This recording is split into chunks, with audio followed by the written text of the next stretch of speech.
So coming up here next, I have Master Chef Ken Arnone. I'm gonna disappear for 2 minutes.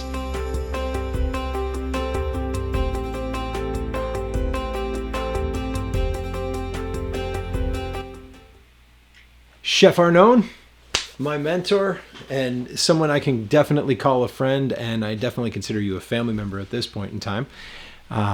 It is my absolute pleasure to welcome you to the Mastery Summer Summit. In fact, I don't know if I'd be able to really put this whole thing together if it weren't for the time and the work that I've done with you over the years. So I look forward to you being able to share some of the conversations that have had an impact on me with some other people. So please, I invite you to take the floor and direct me as necessary, Chef. Thank you very much, Chef. I appreciate that. So first off, I would like to thank everybody for joining my presentation this evening. And of course, thanks Chef Ford for putting this tremendous summit together. I know that he spent countless hours on not only the presenters, but the content, as well as the technical aspect of getting this together. So thank you for inviting me. It's truly an honor to be a part of it. Thank So, you. pleasure. Sorry, we got a little bit of a delay here, folks. So bear with us if we step on each other a bit.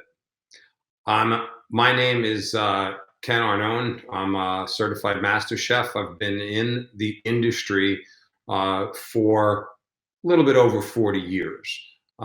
That sounds like it could be a frightening number, with the exception of the fact that I love this industry. I love what I do. I have a tremendous amount of passion behind it.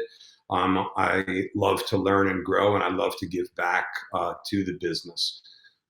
For approximately the last 20 years, I've had my own consulting business working with restaurateurs, hoteliers, manufacturers, independent restaurateurs on everything from operational analysis to recipe development to menu development, etc.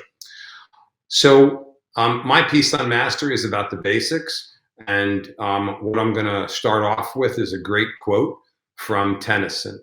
And this says, "The happiness of a man in this life does not consist in the absence, but in the mastery of his passions." So basically, what that's saying is that your happiness is related to you mastering your passions. Pretty simplistic, yet profound.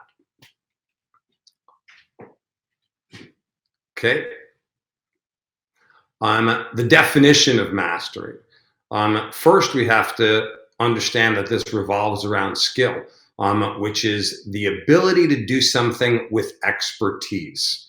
The true definition of mastery is a display of great skill, technique, or knowledge that makes one the master of a subject. Now, the important piece here is that our industry, what we do at the stove, is not theoretical, it's practical. So it can't just be the knowledge aspect of it. Certainly, we have to have the knowledge, but we have to be able to translate that knowledge into results. This always begins with the basics. You have to master the basics before you can move on. Next. Okay, this being a master is both mental and physical. It's a state of mind and skill set achieved through growth. I look at this like mise en place. We use the term mise en place, right? It's a mental and physical state of having everything in place. Well, you need that to be a master of the basics. And I have two examples here that I'd like to talk about. The first one is a chef named Peter Michael, who was a certified master chef that I had when I was a student at the Culinary Institute of America. I had him for skill development 1 and 2. And For me, I grew up in a middle class Italian American home. I had very little, if any, exposure to fine dining. Yet I knew, watching Chef Michael, whether he was making hollandaise or consomme or breaking down a chicken or roasting a chicken, that there was something special about him. The finesse, the fluidity, the confidence, and the execution was unique. It was special. It was something I wanted to find out more about. I was really intrigued by it, and impressed, of course. Next is famous Tsukiji Fish Market in Tokyo, where some years ago I was on a trip. I went with the chef, and 4 o'clock in the morning, we journeyed through the market to a specific stall that he bought his tuna from. We watched them bring tuna in on a cart. There were 5 different chefs that were part of this brigade. This brigade was solely there to break down this fish. Each chef had a responsibility. There were only specific knives that they could use, from dress this fish down to the final chef, who used about, I think it was probably 6 knives, tools and knives, to be able to break this entire fish down and then make a decision who was going to get this. And you have to be a master of each of those segments before you're allowed to move on to the next. So this, for me, exemplifies mastery. Mastery does not mean that you're going to be perfect every single time, but it does mean that you're going to mandate and understand and pursue that perfection every single time. So, what are the benefits of mastery in our industry? Certainly, confidence and comfort with what you do on a daily basis. When you're the master of something, there is a great deal of confidence and comfort that comes with that when you go to execute what you do, as opposed to, say, an uneasiness or a discomfort or frustration. There is a tremendous amount of personal pride and sense of achievement with knowing that you have mastered your domain. And this should be a key component in your path to success in your chosen industry. No question.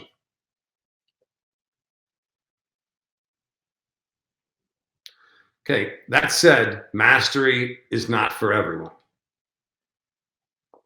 So this is something that takes dedication, personal sacrifice, and a tremendous amount of time. And not everybody's willing to commit to that process. I honestly think that that's okay. It's not for everyone. Not everybody wants to be a master. And if everybody was a master of every craft and guild out there, I'm not sure that life would be that exciting, quite frankly.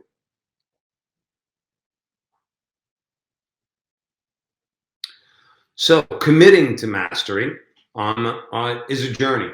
It requires a tremendous amount of self-evaluation. This can be difficult for most people to face. Why? Because it's human nature. We don't necessarily like to look at us and evaluate where our skill set is, or criticize our own skill set. At the end of the day, this is not an easy road. There are no shortcuts. And this represents a challenge, and we're going to talk about it in a minute, in our industry today, because the structure. So somebody goes and gets a culinary degree, and they graduate and they work in the industry for 1 or 2 years, and the next thing you know, they get promoted, and then they're an executive chef, and their career has moved along quickly, but their skill set has not necessarily moved along with it as well, and that's a challenge. You should be able to learn both from success and failure, and in most cases, I would say you'll learn more from failure than you will from success. What to do when something goes wrong. If you make consomme 8 times and it always comes out clear, you don't have to re-clarify it. How are you going to know how to fix it? Your hollandaise breaks, you got to know how to fix the hollandaise. You should be applying these learnings and continue to grow on a regular basis. This is critical for growth. So the basics. Um, I keep repeating the basics, and I know that this is going to sound kind of strange at some level, but starting with basic techniques. I don't care if it's saute, braise, roast. You have to understand the tenets, the principles, the concept completely, and then adhere to them. So traditionally, mastery was achieved starting with an apprenticeship and working your all the way through. You worked in a restaurant. You worked in different stations. You were the saucier, poissonnier, entremetier, rôtisseur, garde-manger, etc. And that's how you learned from someone that previously had mastered it, that worked that station forever. You'd have to work it. You'd continue to learn it, and then you'd move on to the next level. Well, we don't have a lot of that structure today.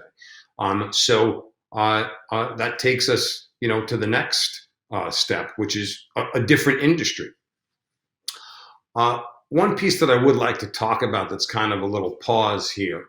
As we're talking about mastery, in France, there's a designation called MOF, and that's for craftsmen from charcuterie to piano tuning to taxidermy. It's the pinnacle of achievement and the highest honor in your discipline that you have. So probably about 10 years or so ago, I was invited to participate in the BNIC, which is the Cognac Bureau. They invited 30 chefs and 30 sommeliers and mixologists from around the world to create a roadmap for pairing cognac with food. Now, I know that sounds exciting, and I don't want to downplay the trip at all, but it was quite grueling for 3 days from 8 a.m. until 5 o'clock, starting with 6 dishes being fired at you, foie gras and pork and pate, at 8 a.m. with a lineup of cognacs, and tasting both the cognac and the food until lunchtime, where you went to a 3 or 4 course meal that had cognac pairing with that meal, and then back into the dining room again to then have a 1-hour break to go to dinner, and then have a 5-course meal paired with cognacs. It was a bit much after 3 days. I got to be honest with you. Sounds excessive. It was wonderful. I learned a tremendous amount. I was grateful for being part of it. But it was a rough 3 days of cognac. I can promise you that. The point being that there I met, as part of my team, a young chef that had recently passed his MOF for charcuterie. And I had said to him, I have an extra day in Paris. Where should I go? And he said, please come to my restaurant. So I did.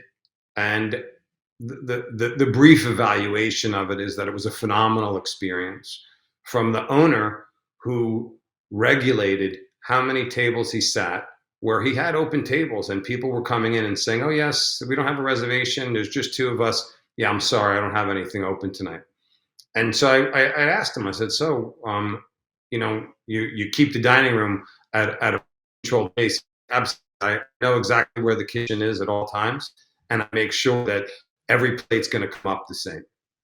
And the food was phenomenal, from the chicken liver to the garlic sausage to the chicken pate en croûte, which was in a square pie with very ornate decorations on it. The dough was absolutely perfect. There was no head space. The force meat was phenomenal.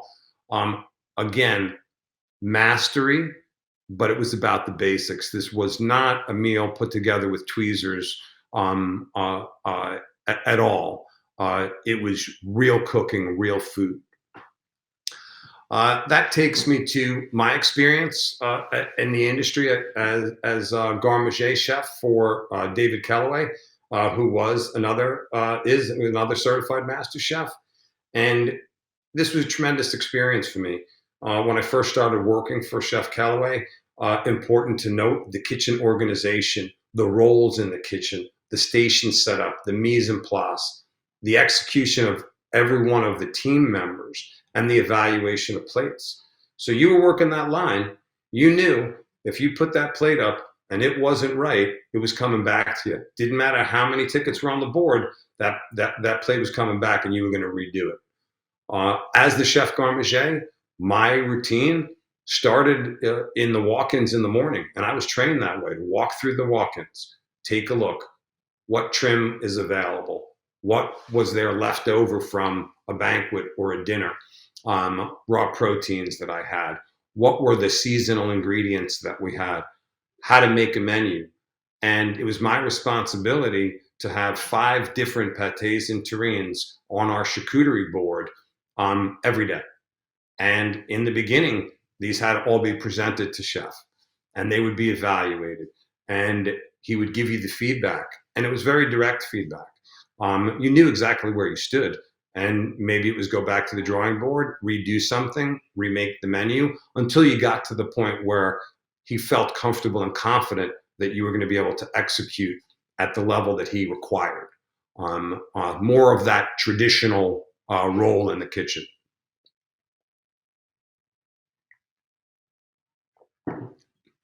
Next, a really, really critical part of mastery is your attitude. Being positive. Positive prevails. As we talked about earlier, it's not an easy road. There's no shortcuts. There can be times where you're exhausted and you get down, but you have to be positive. Think about all the masters: sommeliers, surgeons, musicians, artists, athletes. There are 3 big things in common: commitment, persistence, and dedication. It doesn't matter, who you have in there. Think about the greats that are out there, athletes, etc. How much effort they have to put in to become a master. Well, guess what? They all started with the basics. The basics are what the root is for you to be a master. You can't have one without the other. So this piece is I think, a bit challenging for all of us today. And it is, what does this mean for today's chef? Because our industry structure is so different. We don't have that traditional brigade system anymore. You have labor restrictions, you have food cost restrictions. So maybe you don't get in sides of a whole fish. Maybe you don't get in sides of beef, and you buy convenience portion cuts. There's nothing wrong with that. However, that said, you're going to have to understand what your path is to mastery. It's going to be uniquely different. It's going to be your own, that you have to say, okay, this is the area that I'm going to have to take ownership of, and how am I going to learn? I want to be selective where I work. If I'm not proud, wouldn't be proud of that food coming out of the kitchen. If I'm not proud of that, I've got to maybe choose to work somewhere else. That leads us to how and where do you begin? The starting point is to identify your goals. What are they? Whether that is you want to be a certified master chef, or maybe it's that you want to be a master of charcuterie. You want to be able to produce salumi.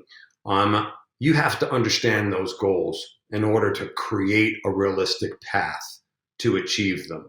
And that reality has to also include time. Evaluate your strengths and weaknesses. Be honest with yourself. Do you truly have great butchery skills, or are they just good enough to get you by? You break down that leg of lamb, and well, you hack through a couple of cuts that you shouldn't have. You left a lot on the bone. You really struggled. That's not mastery. That means you need to be able to be more proficient at it. Requires more practice. Work with true craftsmen and have them evaluate your skills. That's where accelerated learning comes from. Organization and time management. It doesn't matter what facet of the industry you're in. This is a key. And for me, I learned this in competition. I know a lot of people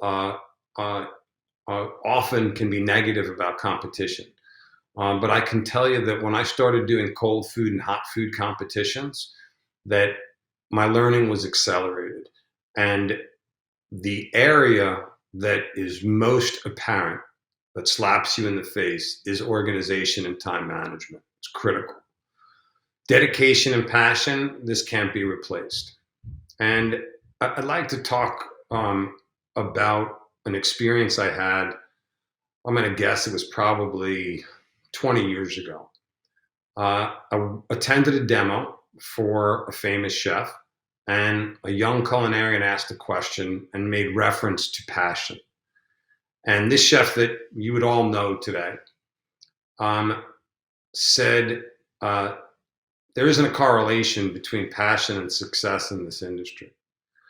And I was disappointed and frustrated in this answer because I don't understand how, in an industry like ours, or any other one for that matter, because you spend more time working in our lives than we do relaxing, how you cannot be passionate behind what you do, how you cannot love what you do when you go to work in the morning. And if you don't, that's unfortunate, because you should. Research, read, learn, and execute. I thought it was very interesting that the questionnaire that Chef Ford put out, and I had a question about what is mastery. Almost every single response talked about growth and learning. And I absolutely loved to see that, because when you cease to learn in this industry, you die. When you think you've learned it all, it's over for you. You must always be in the frame of mind to learn, learn from people around you, which is absolutely gratifying to do, as well as teach people around you. Repetition. Start in a vacuum and move into real life. If there's a specific classical dish that you want to do, break down the components. Work on the components individually when you have a tremendous amount of time, and then incorporate it into your menu, and then practice it, and then execute it. Is important for growth is repetition. Again and again This and next again piece, and again. and then a few more times. This next piece, feedback. I tell you, I'll YouTube in a minute that Chef Ford, not to blow any smoke, is phenomenal about taking feedback. And I think a lot of people struggle with taking feedback. When I worked in the industry when I was younger, you didn't have a choice but to take feedback. And I'm not by any stretch insinuating that that was the right approach. I know that we live in a very different world today. But the feedback could come in the way of getting yelled at or something thrown at you. You still had to take it the right way, which was, I did something wrong, I need to do something better. We don't do that anymore, thankfully.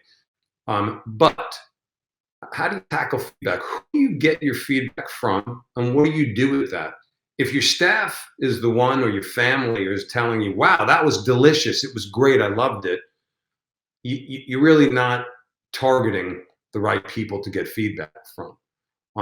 Are they peers that have, similar experience than you, knowledge, or are you actually getting someone that's a master to give you feedback so that you can take it and do something with it? What do you do with that feedback? You write it down and then throw it out in 2 weeks, or do you take that and you translate it to action? Now I've got this feedback that I understand where I executed poorly. Now I've got to do something with it. So you take your knowledge and you translate that into self-evaluation. This isn't, I call this one of the advanced perspectives that we'll talk about in a little bit. So it's critical to be able to evaluate on your own in order to grow, not just from someone that's a master. Two very basic examples we're going to cover. Braising. Okay. Bracing has very simple tenets for it. You take a more exercised cut, which is a whole piece, a lamb shank, bone in. That has two different cooking parts of it, right? It's dry heat, moist heat. The lamb shank gets seasoned and seared. The moist heat comes from the cooking medium, the liquid. The liquid has a certain height that has to be cooked in the oven. It needs to be covered. It needs to be turned during cooking, and it needs to be fork tender, not knife tender, fork tender. And that's not shaking it off. It goes in and comes out with little resistance. The sauce has to be appropriate, reduced down, rich. It sounds very simple, but how many times have you gone out and ordered a braised item and it's poorly executed? It's tender, but it's dry and stringy because the oven was too hot, or other things. Sauce making. Talk about an experience with Chef Ford when he was training for his Master Chef exam and asked me to come and evaluate one of his training sessions. And afterwards, the critique I gave was regarding sauces. And I said, this didn't have the depth of flavor, didn't have the clarity that it should have been strained out more. And I believe, I could be wrong, but I believe, you talked about something about, timing was an issue, etc. And I said, okay, but that's an excuse. So give me, 30 minutes. I'm going to go back in the kitchen and I'm going to make a sauce.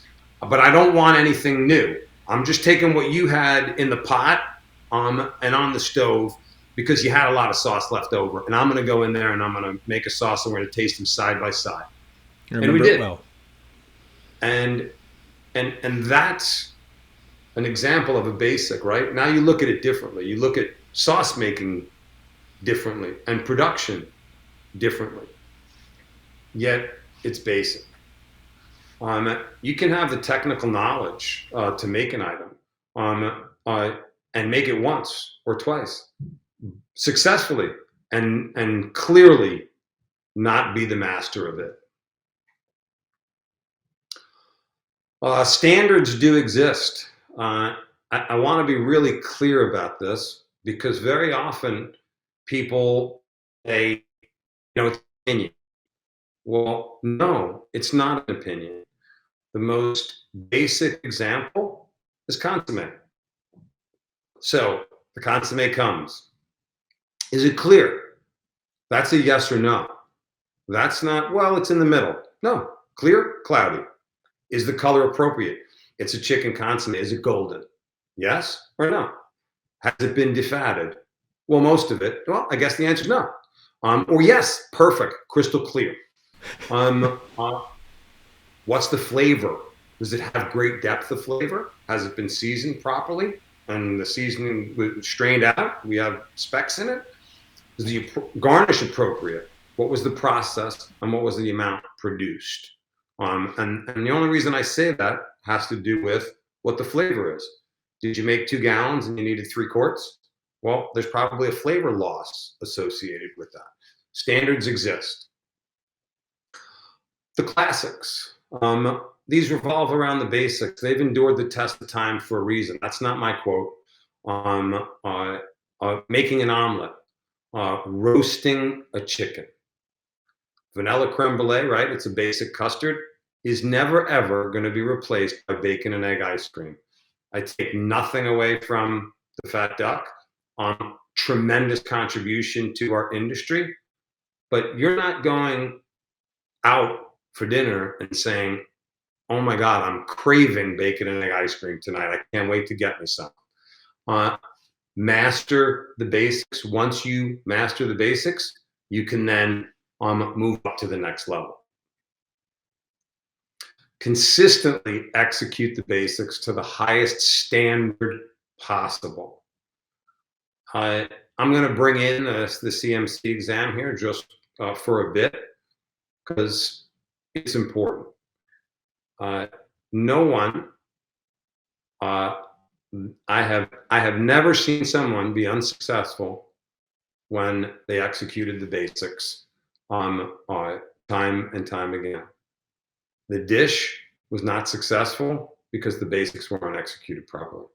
I'm not telling you that it's the same as the CWC exam, CCC exam. I'm telling you that the basic execution is where you go wrong.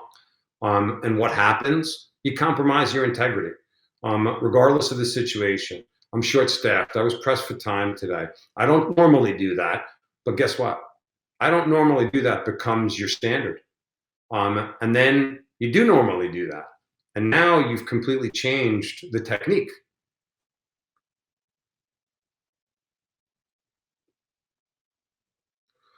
We should always strive for perfection with the understanding that we may not get there. We want to constantly refine dishes or components, trying to get them to be perfect. You might not get there, but that's going to raise your bar. Successful creativity comes after true mastery of the basics has been achieved. So, what advanced perspectives lead to growth? This one I touched on a little bit earlier, and for me, I didn't really see this nor understand it until I passed the CMC exam. The question is what changed and why. And for me, I believe that it was how I looked at ingredients, um, and understood how to cook them, as well as the way that I looked at techniques. They seemed much more simplistic afterwards. Yet the kind of glaring ironic thing is that they never changed. They were always simplistic. It was just a different way of looking at it. And I believe a big part of that comes through confidence. It comes through your ability to execute with confidence. Set a gold standard and maintain that gold standard because it is so critical to have a gold standard. So, um, I get phone calls sometimes, and sometimes it's peers in the industry, sometimes it's family members. I need a recipe for this. Well, guess what? Chefs cook ingredients. They don't cook recipes. Recipes are words on paper, and they don't translate to execution. They can help you. They can guide you. They can give you an idea. They help you understand, oh, what's the technique? Look at the recipe. Understand what the technique is. Look at the ingredients. You know how to apply them. Savory cooking is an art, yet most of the time it's not an exact science. I love to get the phone calls.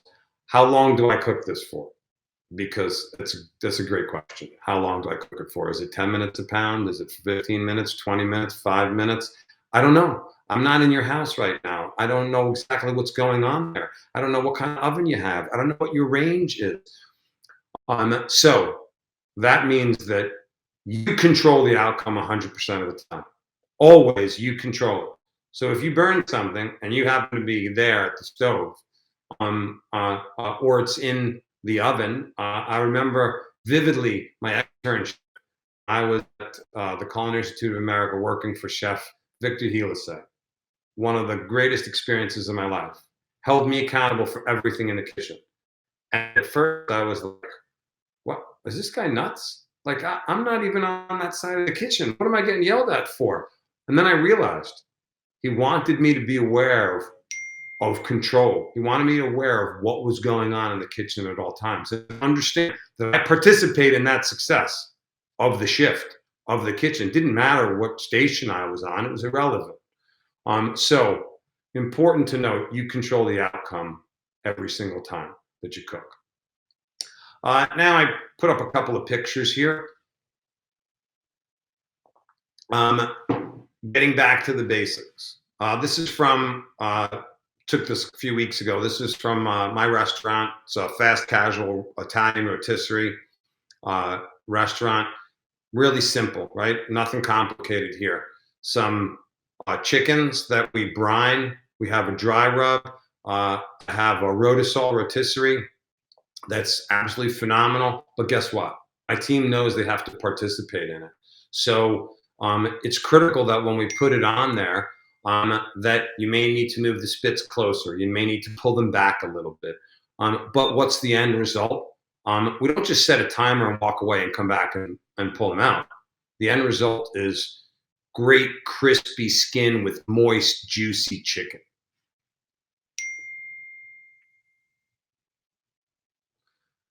Duck breast. So pretty easy to cook, pretty easy to mess up.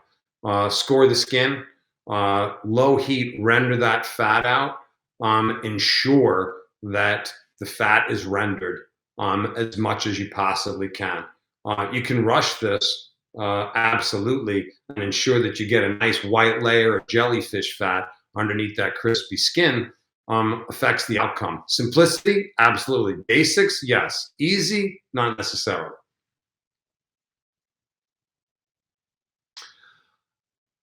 This came from a dinner I did a couple of months ago.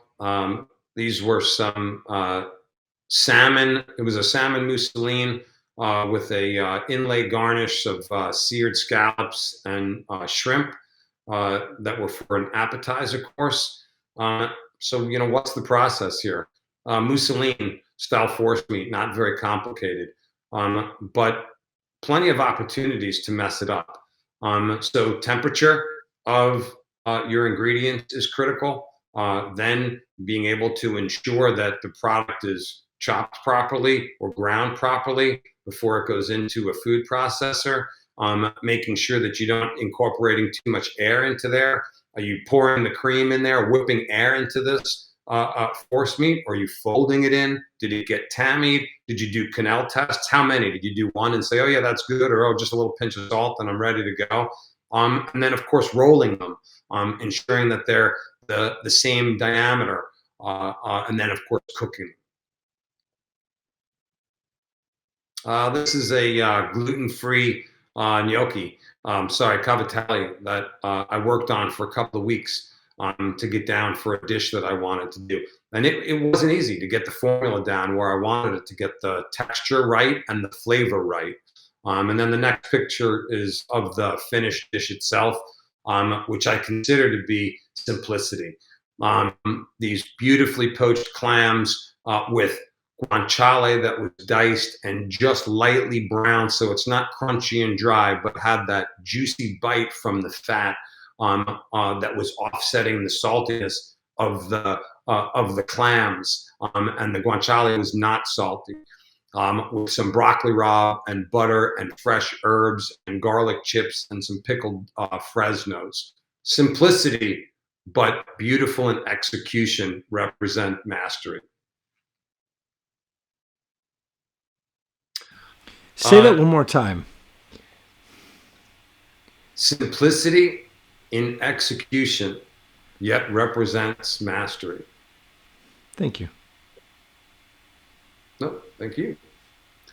So I put this up here because I think it was fascinating. It's a dish that I was real proud of. I did a few years ago for a press luncheon. No cooking, right? All raw. So you'd think it would be pretty easy to do. But it was a painstaking process because I was executing this dinner out of town with my sous chef. And it was a big press luncheon. So I had to write the menu a week in advance because it had to be printed, etc. And the trials and tribulations of getting the final products, tasting them, getting the flavors together, and then making tweaks and adjustments, it happened quite a few times. Yet the harmony of this dish, the diversity in texture, in flavor profiles, from the oils to the fish to the garnish and accompaniments, for me, was represented mastery. Again, no cooking. This dish says it all. So, this is one that for me, it's a labor of love. Paella. And so you're in Spain and there's somebody that's been cooking this for 30 years and they are on the beach and they understand how to regulate the fire. And they know their pan, and they know the hot spots, and they know their timing and their portions, etc. It's an incredibly simple dish, one pot cooker. Insanely hard if you haven't mastered it, if you haven't done it before. From the proper sweating of the sofrito, parching or toasting the rice, to the proteins, and when do they get added, and how much stock, and controlling the heat. Do I get that soaker crust on the bottom? Do I have my timing down right? And then my portioning afterwards. Seems easy, and it is beautiful when it's executed properly, or tragic when not. And then finally, I'll leave you with a picture from my book that is a very simplistic souffle. As a master, you should be able to execute a savory or a sweet souffle. This is a chocolate souffle with a Grand Marnier creme anglaise. Simplicity, yet elegant.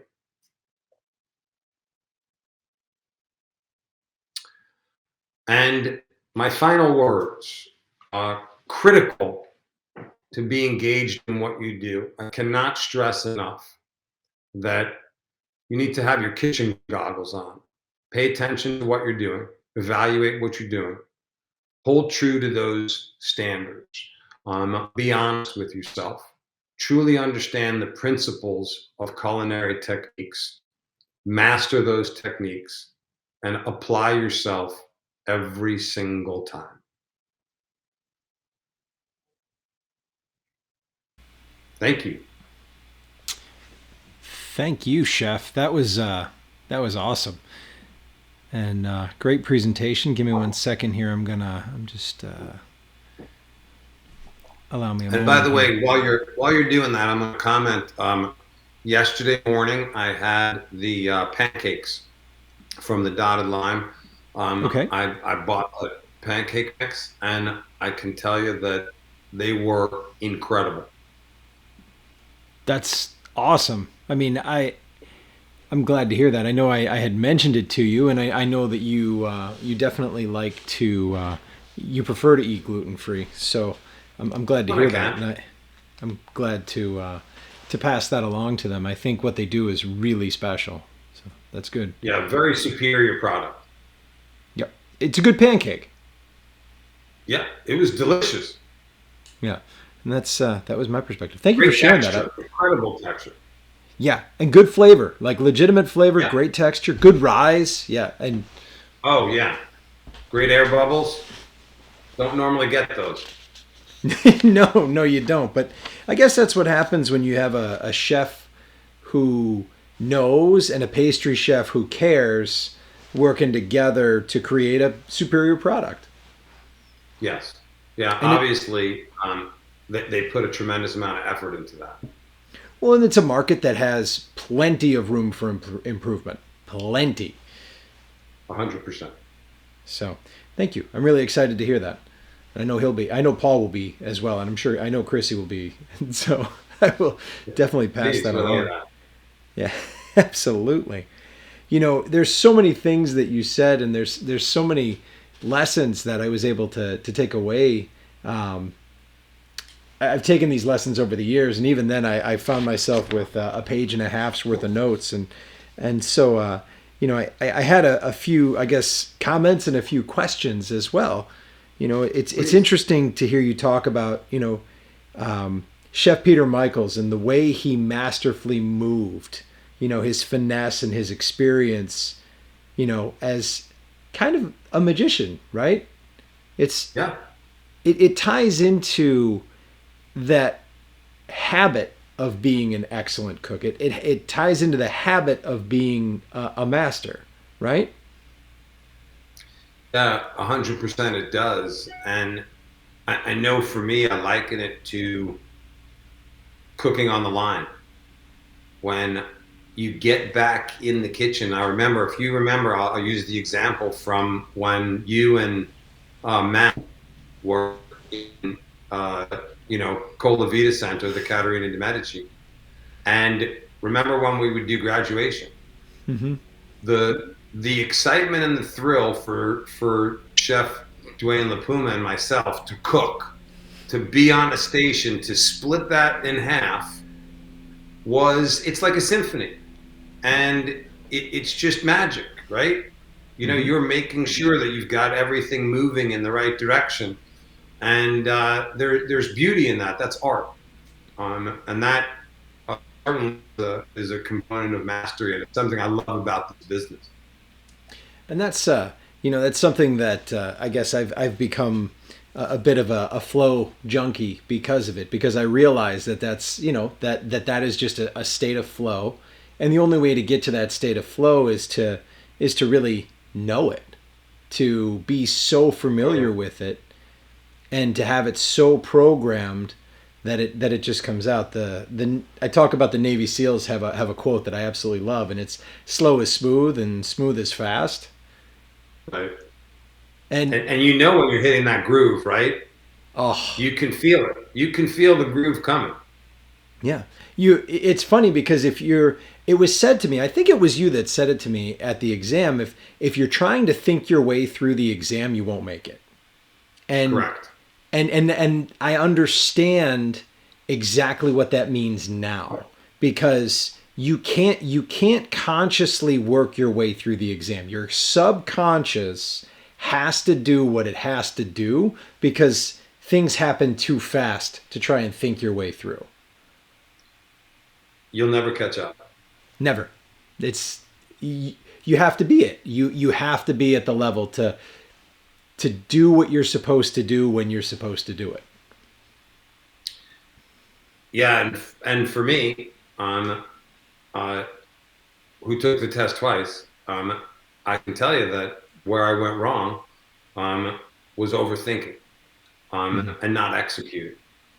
And I knew everything I did wrong. I never was at a point where I looked at something and after a critique and said, I don't see that. I don't get what they're saying.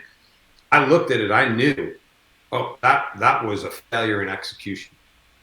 And that was because I got in my own head and overthought what I was doing, as opposed to the second time where I cooked. That's what I did. I cooked.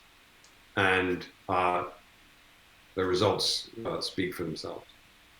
How did that transition take place? How did you stop yourself from overthinking it? I did a lot of self reflection afterwards, and you ask yourself, where'd you go wrong? Hmm. And again, when you're able to be critical of yourself and not blame others or a situation for failure, and to be able to say, okay, I, there was nothing there that I couldn't do. I messed up, and I allowed that to happen.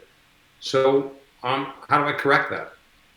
And that was by changing my perspective and my approach and having that confidence and comfort in what I was doing. Yeah, and that sounds like it ties right in with what Chef Kellaway was trying to instill in you in his kitchen, right? Of taking responsibility for everything as much as possible. Yes, yeah, that was Chef Helisay, and Oh, I'm sorry, Chef uh, Helisay. yeah, that was a lesson. Fortunately for me, because there was two of us on externship, um, and I was a little bit older, and the other gentleman I was with was a bit younger, and he couldn't grasp it. He was like, "What's wrong with this guy? Like, this is going to be a horrific extern."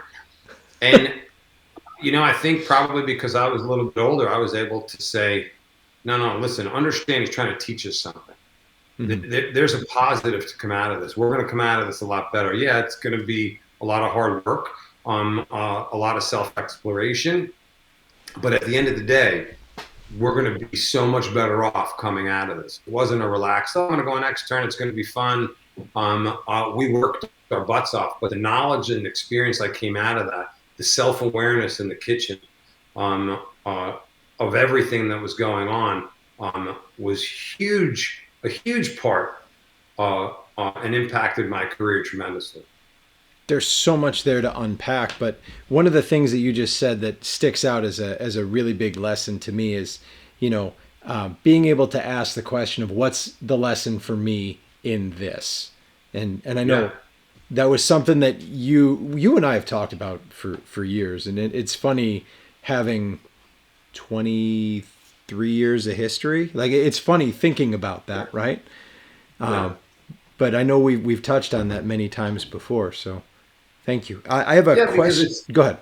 yeah. Go ahead. No, please go Oh, ahead. I have a question from Chef Will Rogers, and he's asking, what was the best competition venue to help you gain confidence while cooking under intense pressure for the CMC exam? Was it the Olympic team? Was it ACF competitions? Was it CMC practicing? Was it working for or practicing for a well-respected chef? That's a phenomenal question, Chef Rogers. And I can tell you that for me, the I'm going to just use the example of CC. It's great to pass, and it's great to have the credentials. But I can tell you what was special to me was the journey of getting there. Um, Once I understood what a CMC was and made a decision that this is what I wanted to do in the long term in my career, not 2 years from now, but in the long term, that journey of getting there. So it encompasses everything that you just talked about as part of your question. I can vividly remember experiences cooking in Erfurt or Berlin or London in hot food or in cold food or in specific jobs that I worked at or specific segments for the exam or training for the exam that are part of who I am today. They're part of who I am as a chef. They're part of how I execute, how I conduct myself in the kitchen, and I value all of them. I don't say that there's one that is what formed me. They all formed me, and all have had a tremendous impact on me. And I cherish those memories. I can tell you that the medals, the plaques, I don't know where any of that stuff is. I'm sure it's somewhere in a box, someplace. But I'm not 100% sure I know where it is.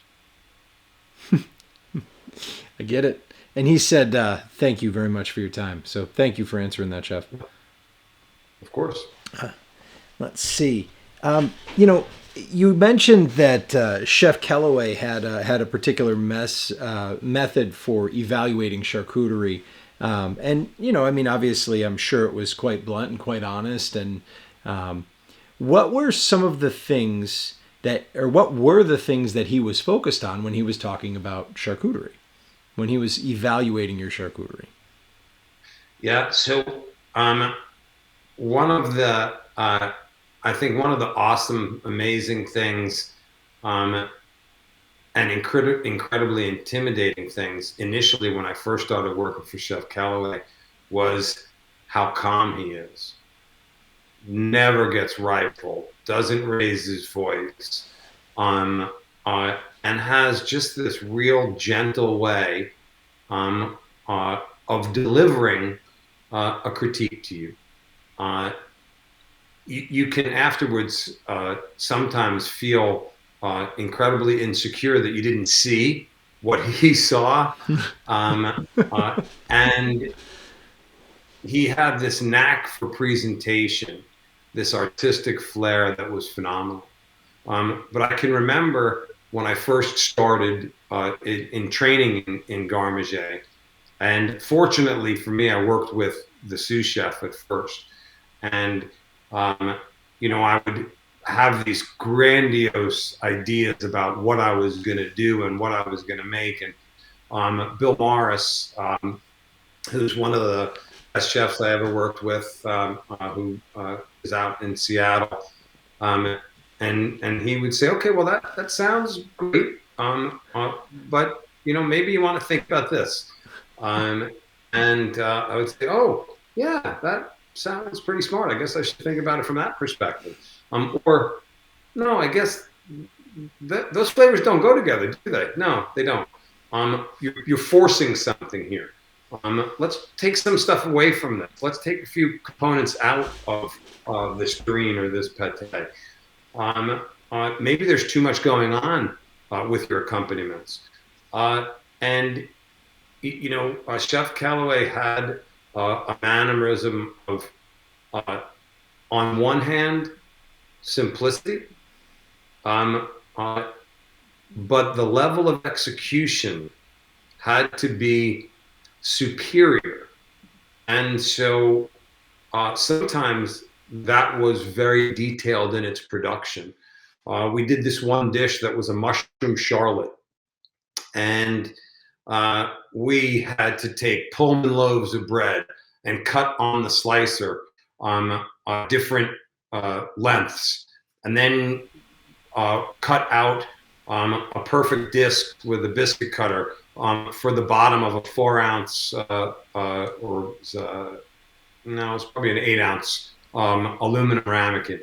And you would put the one disc, first would butter the ramekin, and then you put the one disc in the bottom, and then you had to cut a side panel that would fit perfectly around this, and then take a chicken mousseline and coat in the where the seams met, so that nothing would come out. And then we had a scoop of this mushroom appareil, that we had all these gorgeous Northwest mushrooms that were sauteed, and then we had a Madeira reduction with a cream reduction and herbs, and we'd be cold and set up, and you scoop that in the center, and then take the bottom that you cut out with a disc, and then that got the chicken mousseline around it and put together, and this thing was baked, and it would come out just like this little charlotte. We cut it and come oozing with the mushrooms, and he gave me that perspective about simplicity is beauty. However, you step up the execution, and it didn't matter if it was a house pate, or if it was much more complex. It had to be a level of execution, and he demanded perfection, and it was really a tremendous learning experience and thought that goes into everything that you put on the plate and where you put it on the plate.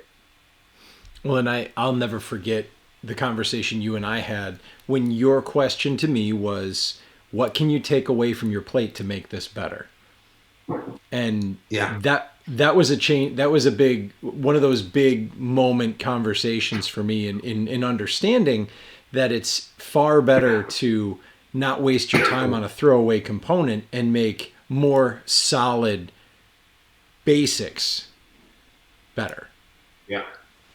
And I would like to tell you that that was my idea, that I came up with that, but that came from a training session for the Olympics, when I was on the CIA team, and Chef Ferdinand Metz, who I believe is going to cap off the day Yes, sir. today.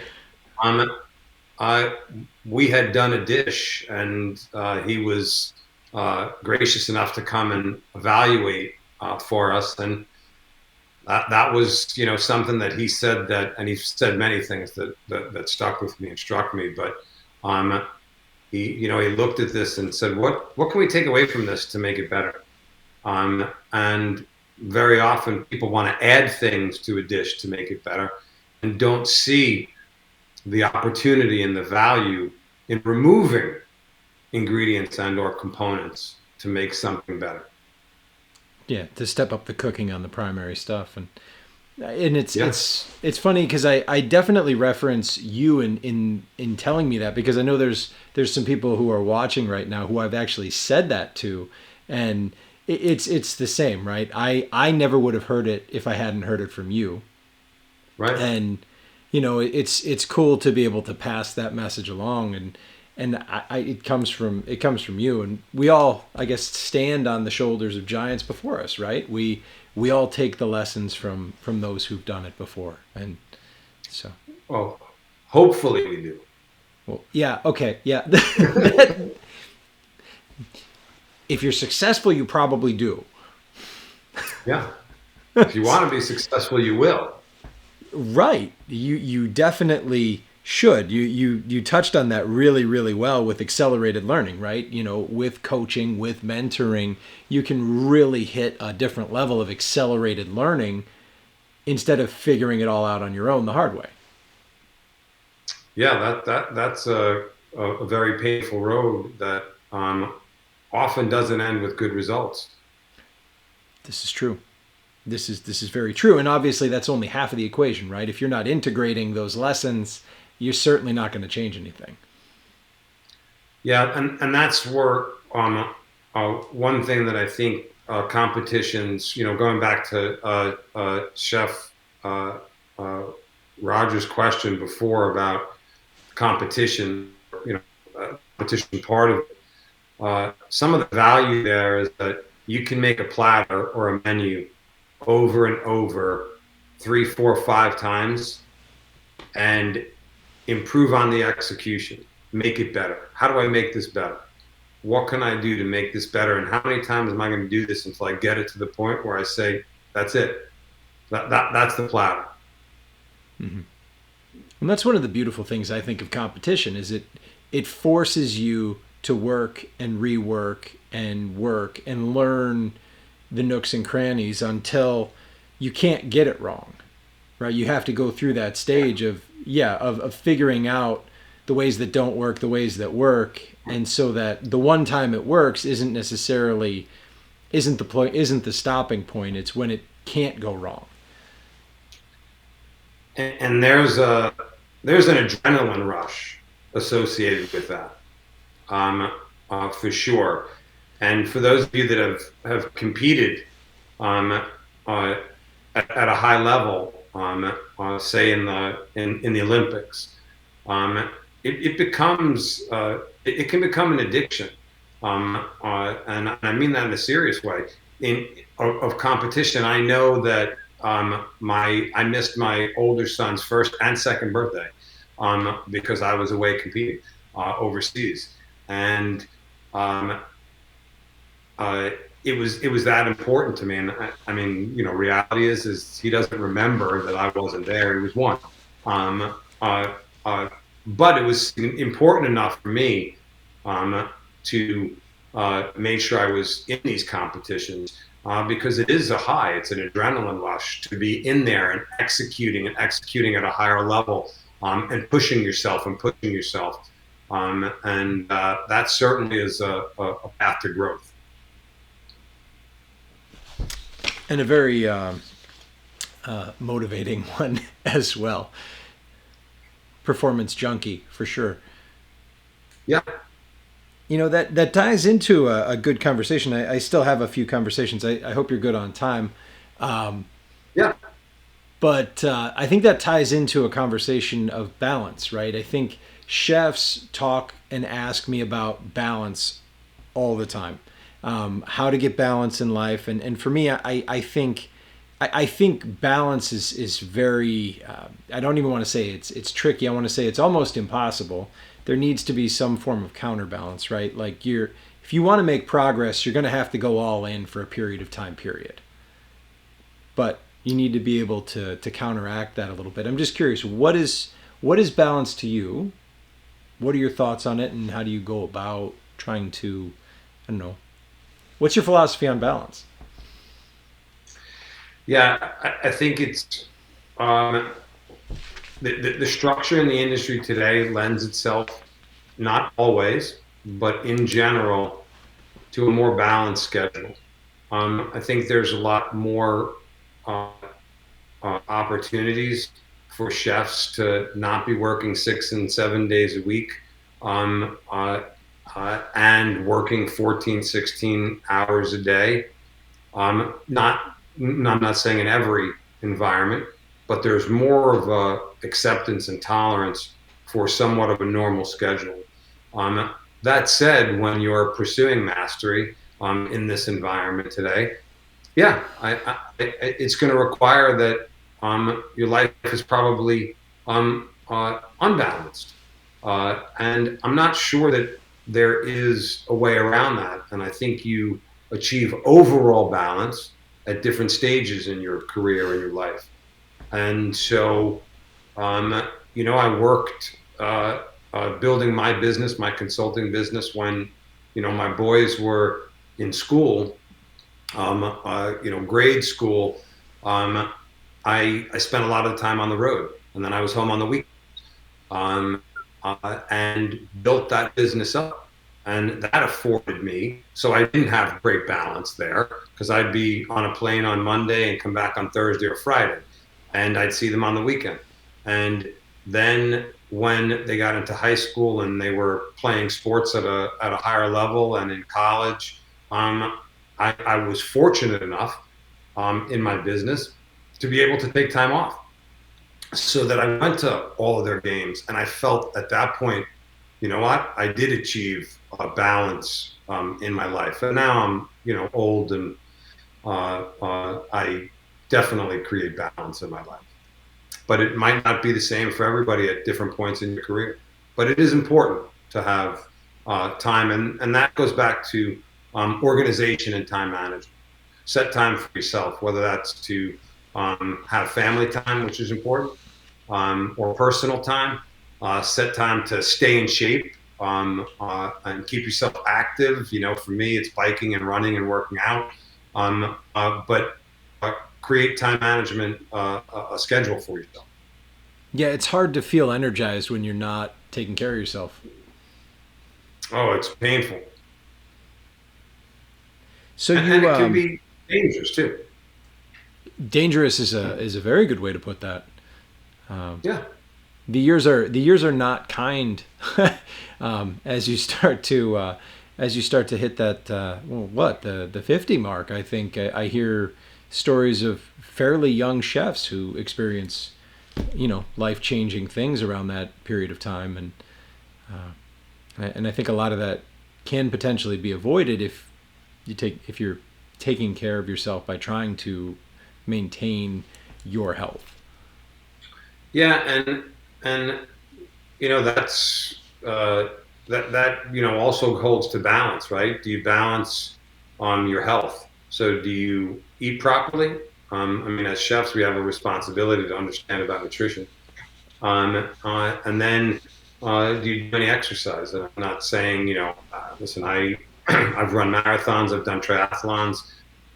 You don't have to do that, but walking 3 days a week, 4 days a week, 20 to 40 minutes, or it's doing some form of cardio.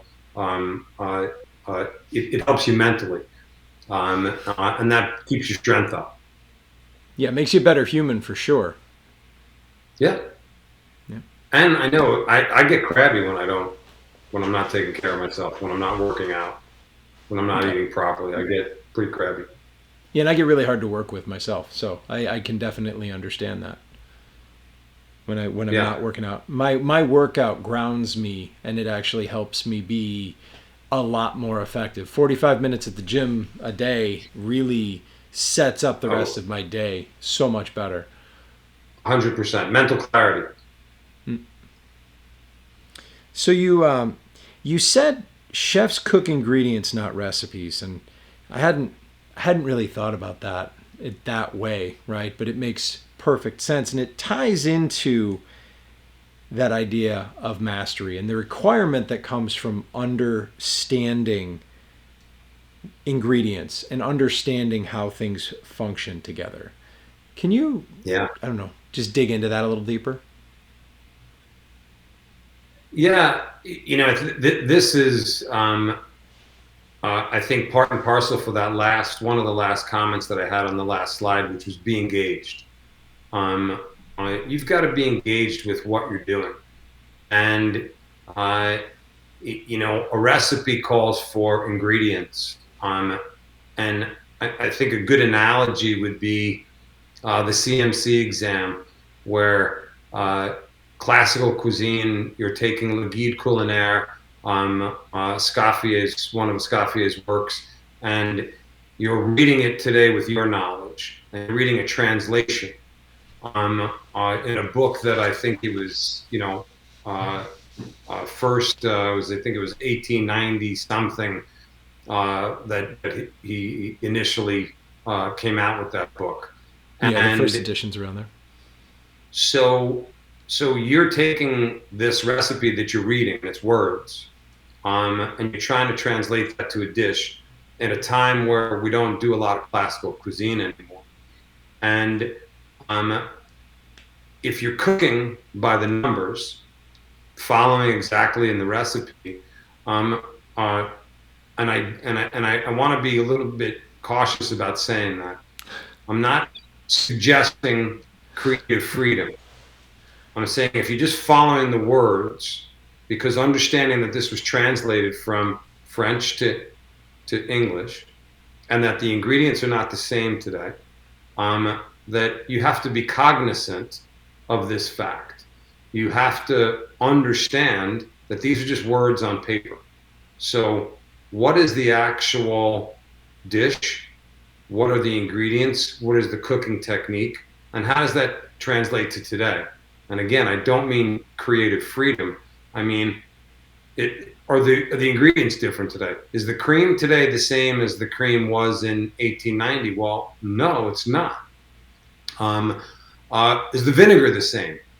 1,000%. It's night and day different, right? A ratio on a vinaigrette was 3 to 1, and today we have some really phenomenal tasting vinegars.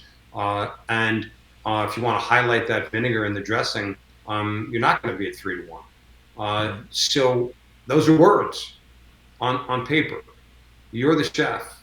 He or she, you control it at the stove when you go to cook. You control what the outcome is. And so we cook, not the recipe. And you got to be engaged in that. You have to ensure that 100% of the time you're looking at your ingredients, you're looking at your food, you're understanding what the dish is, and then you're going to execute and you're participating in it. You control it. Not the equipment, not the ingredients. You control it. I hear a whole lot about personal responsibility in this, chef. Yes, there is.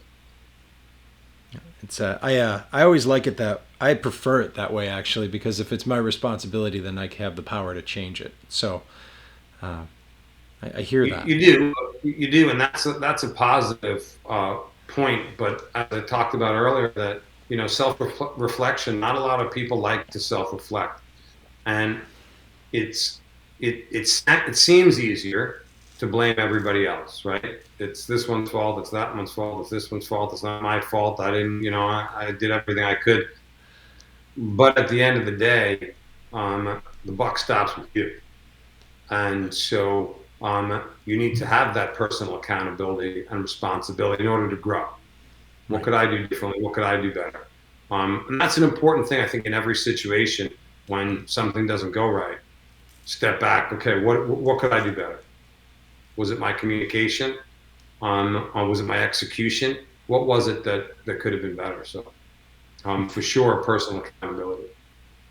Well, and okay, so I have one more question and one more thing that I really picked up on. When you were talking about mastering the basics, and how simplicity is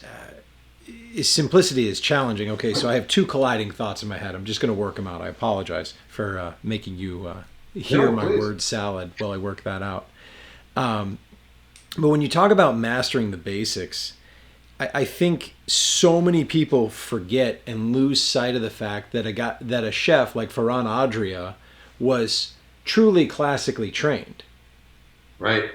Right? And I think that in and of itself is, I think, the real essence of mastery, right? Like, had such a firm, solid grip on the basics, understood at such a deep level simplicity that he was able to evolve what most people understood of his food, but still was a phenomenally fundamental, classically trained chef. Yeah, and that's where you take it to the next level, right? So let's use the example of uh, uh, sauce Villeroy, garnish Villeroy, right, with mussels from Oh Lagui Cognac. yeah, love that. So a lot of people say, well, classical cooking has no place today. It just has no part. It's dying. Nobody does it anymore. Why bother read that book? And so, for me, this starts with a sauce allemande and is fortified with cooking liqueur, mushrooms, truffles, ham essence, egg yolks. There's a liaison in there. There's butter in there. And then you take a poached mussel that's been chilled and dip it into this sauce that's room temperature to encapsulate it. And then you chill it, and then that gets breaded and deep fried. Simplistic garnish, right? It's a breaded mussel. Yeah. But understanding the basics, right, from a velouté to get to the allemande, to get to this garnish, and what's the application today? I remember doing a Master Chef dine around with Chef Walker at the Vintage The Club. vintage. Yeah. And so I did this braised lamb neck that was, after it was cooked, it was pulled and pressed in a pan with some of the reduced braising liquid. And then I took some leftover liquid and I fortified that a bit, and then added a Crow's Hermitage red wine reduction and got that to the right temperature, and then cut out little squares of this lamb neck and dipped that in this Crow's Hermitage lamb demi. And then I toasted some Vialone nano rice, which I prefer to use for risotto, and then breaded this little cube with that and deep fried. And there were some other components, but you're taking something that's classical, as Adria did with his restaurants, and you're applying it to something modern. And understanding the technique is what allows you to have that creativity successfully. You could have creativity without success, but understanding the technique is what leads you to that. Well, and I think it depends on how you line those up, right? If the creativity comes before the craft, then you sacrifice the craft. But if the creativity comes after craftsmanship, then something beautiful can happen. It's just if you put the cart before the 100%. horse, things don't work out so well. Correct. Well, and that, I guess that ties beautifully well into your beautiful versus tragic slide, right? When you were talking about paella and something so simple, but that is, I don't know, I think that is the beauty, that is the essence of true simplicity, right? Simplicity is something that it requires courage, right? It requires confidence and faith in your ability because you're not hiding behind anything. You can't. And that is incredibly powerful to know that your statement is properly cooked this. Yeah, it is. And that's where the mastery comes in. That's where you have that mindset and that confidence and that comfort with understanding that this is really cool. Well, thank you, Chef. I don't know if you have anything else. Thank you. This has been a real pleasure. Thank you. And I'll tell you what, having these conversations over the last, what did we say it was, 23 years? Yeah. Yeah. Over the last 23 years have had a very, amazing impact on so many things that I've done. And I hadn't thought about cooking in Colavita for graduation in a very long time. A lot of fun. Well, it's been my pleasure all along. And again, thank you very much for inviting me to participate today. No, thank you. I wouldn't be here if it wasn't for your time and investment and your belief. And at the same time, I couldn't think of another person that I'd like to share this event with. So I really hope that everybody else had some great takeaways. And I thank you for sharing so much of your wisdom. Thank you, Chef. My pleasure. Thank you, Chef. Have a great night. You too. Thank you. Talk to you soon. Bye. Cheers.